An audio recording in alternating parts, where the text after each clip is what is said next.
The Zebra is one of 3 bikes Himiway just added to their lineup. This thick-framed, fat tire bike is another strong competitor in the $1,000 to $2,000 price range. The Zebra is on the high end of that at $1,899.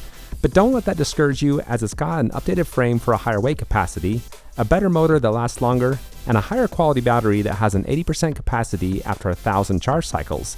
So let's dive in and see what the Zebra can do, starting off with a speed test. The Zebra has a 750 watt brushless gear hub motor in the rear wheel, and Himiway has updated that motor. They say this one is more resistant to higher temperatures and has better heat dissipation. Now that's powered with a 48 volt, 20 amp hour Samsung battery, which is fully integrated into the frame, into the down section of the bike, and takes 7 hours to recharge. And it's pretty easy to remove. There's a dial that you just turn once you insert the key, and it falls right out. And then once out, it does have a battery readout, and of course you can charge it. There's a charging port on the battery itself.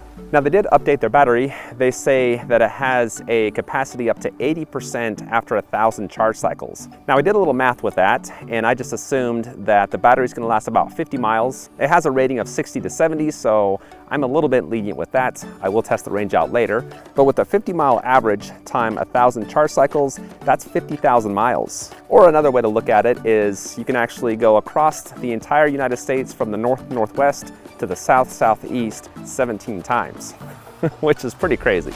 That's a long distance. The Zebra has up to 9 pedal assist levels. In the menu, you can actually change that from 0 to 3, 0 to 5, 1 to 5, or 1 to 9. And you can also set how much power you want per pedal assist level. I do have it set from 0 to 5. That's just my favorite setup. They say it's rated up to 25 miles per hour on the highest pedal assist level. And in the settings, you can also change that. You can lower that down to, I want to say, around 12 miles per hour. I do have it set to the highest power output. And I want to show you how fast it can go on each of the 5 pedal assist levels, starting off with level 1. I've got a full battery and a flat stretch of trail here, so let's see how fast I can go. For pedal assist 1, I got 12 miles per hour. Pedal assist 2, 16. Pedal assist 3, 19. Pedal assist 4, 22. And pedal assist 5, 27 miles per hour, which is 2 over the rating of 25. 27 miles per hour places the Zebra as the second fastest bike in this price range. Another thing Himiway has upgraded is the frame. It's made from a higher quality 6061 aluminum, but that does come at a cost. It's the second heaviest bike in this class at 79 pounds, so it is a beast of a bike. But it does have the highest weight limit of 400 pounds. That outdoes any other brand by at least 50 pounds. Now I looked back through the other bikes I reviewed in this price range, and most of them can hit 25 miles per hour within 15 to 17 seconds.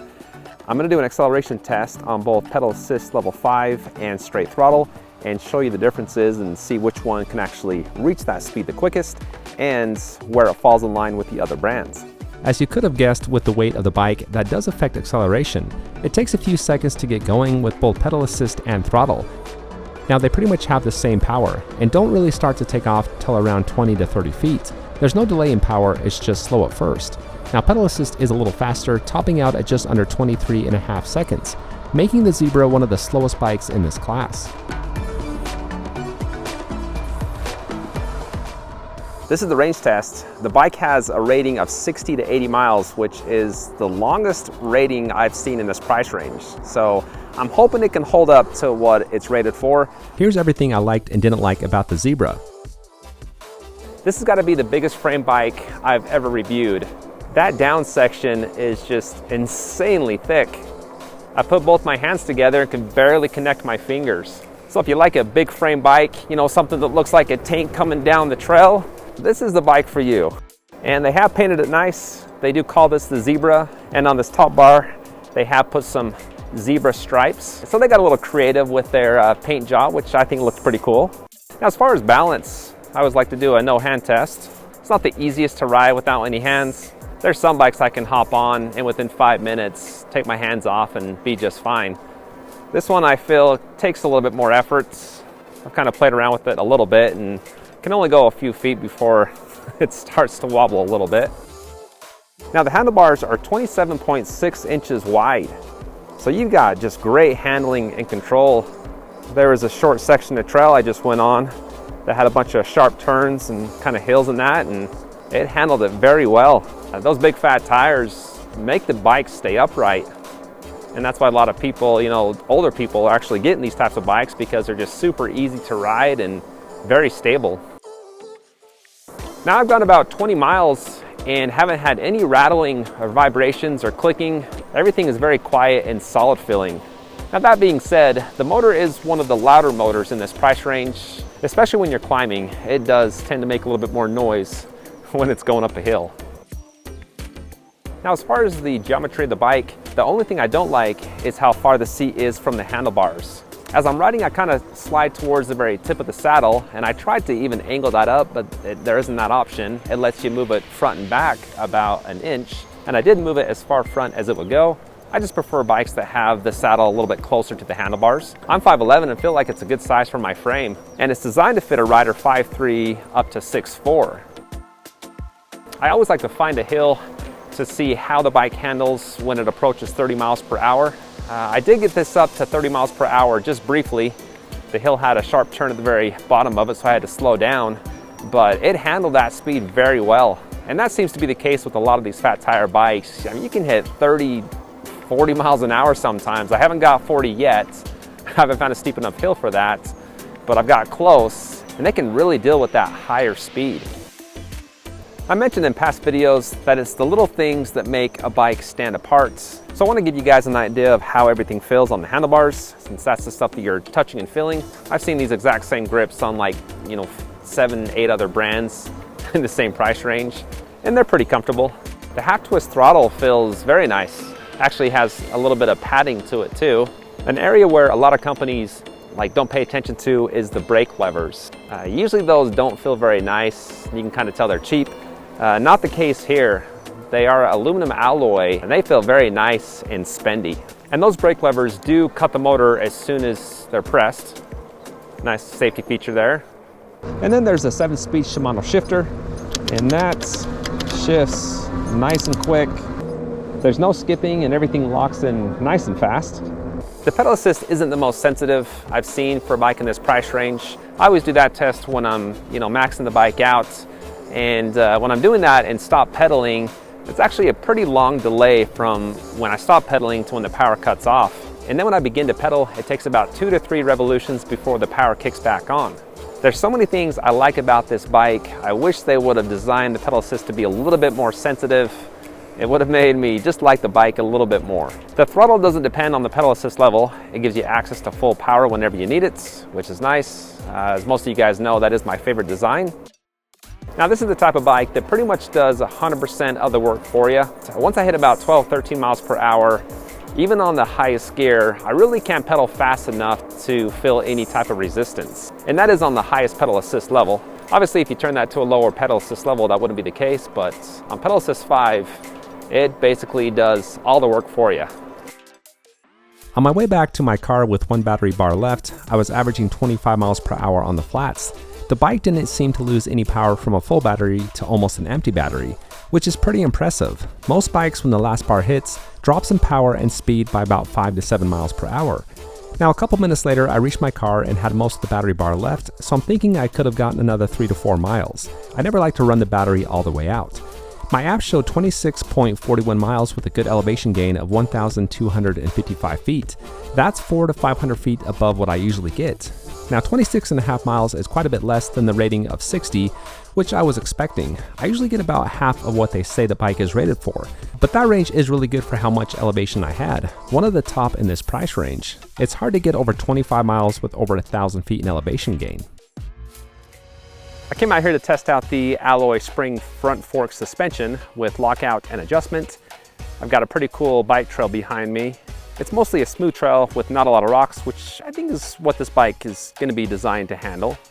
Now it also has 26 by 4 inch Kenda fat tires. They're some of the more beefier tires I've seen in this price range, so it should be able to grip and handle this trail pretty good. Well, you do have a hardtail on the Zebra, so you're going to want to stay away from super rocky and bumpy trails. You can hear my voice kind of vibrating a little bit as I hit some of these rougher sections. But that front fork, even though it's spring suspension, does a pretty good job taking care of some of these bigger bumps and potholes. As far as taking this off-road, doing some exploring, It kind of falls in line with other bikes in this price range. The smoother the trail, the better. It's just such a heavy bike, and so when you do hit one of these bigger bumps, it does rattle you pretty good. So you want to stick to a green rated trail or a nice gravel road if you are going to do some off-roading. Okay, well, the Zebra produces 86 Newton meters of torque, and that is the highest in this price range by about 5%. I didn't see hill rating on the website. I reached out to Himiway and they said that they're getting to that. This is just recently launched, so they haven't tested it out, but I've got a good sized hill here, 12%, and it's a half a mile long hill, so it's one of the biggest ones in the area.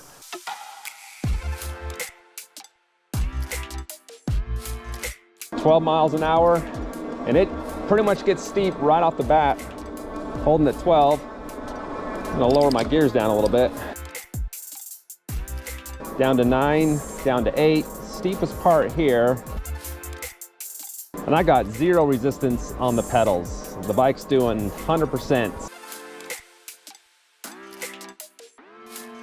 Down to 10, down to 9, down to 8, and pretty much over the top.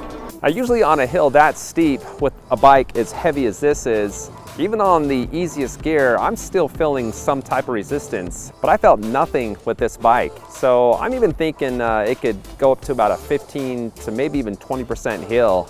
It has got some serious climbing power. It's time for a brake test. The Zebra does come with 180 millimeter disc hydraulic brakes. I'm at the top of the hill I just came up for the hill test. I'm gonna head down and hit the brakes when I reach about 25 miles per hour and see how well they do.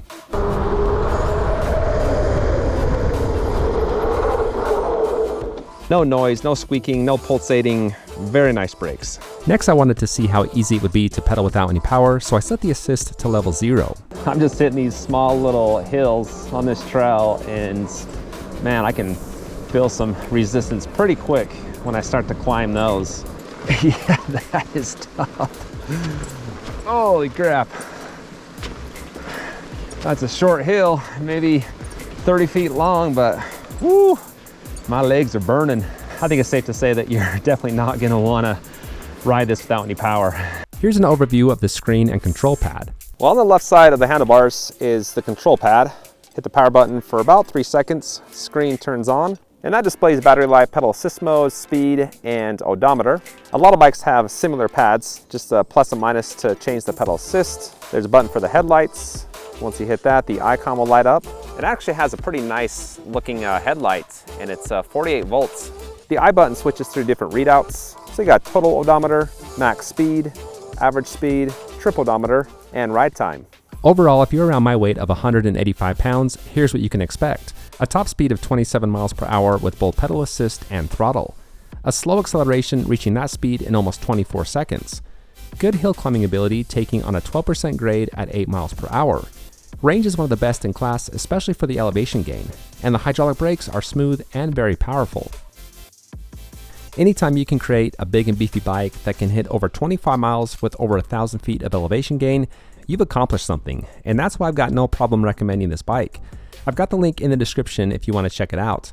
Also, check out my website, electricrevolutionreviews.com, for all my reviews. I've got everything sorted by price and capability to help you find the right bike. Before you go, hit that like button, and please subscribe for the latest in electric bike, board, and scooter reviews. Thanks for watching, and take care.